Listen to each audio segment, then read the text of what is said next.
Сумеснае вучэнне 38-й дэсантна-штурмавой брыгады і гасцей з Расійскай Федэрацыі, узмоцненай батальённай тактычнай групай 137-га парашютна-дэсантнага палка «Стулы».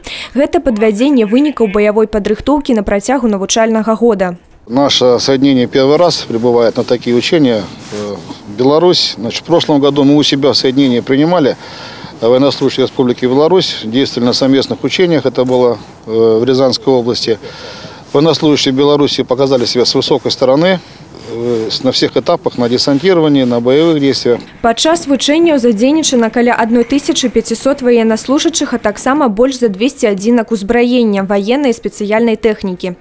Кіруе сумеснымі дзеяннямі камандуючы сіламі спецыяльных аперацый узброеных сил Республики Беларусь Вадим Денисенко. Мы отработаем вопросы десантирования личного состава и десантирования тяжелой воздушно-десантной техники.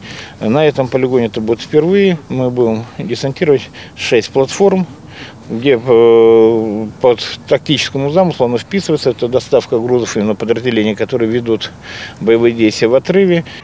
Асноўныя дзеянні запланаваны на перыяд з 1 по 5 кастрычніка на тэрыторыі 7 адміністрацыйных раёнаў Брэсцкай вобласці, 2 палігонах і ўчастках мясцовасці. На працягу 5 дзён будуць адпрацаваны асноўныя задачы: вядзенне контрдыверсійных дзеянняў па знішчэнні незаконных фарміраванняў і дыверсійна-разведвальных груп умоўнага праціўніка. Анастасія Кудзіш, Сергей Мацвійчук, тэлерадыёкампанія «Брэст».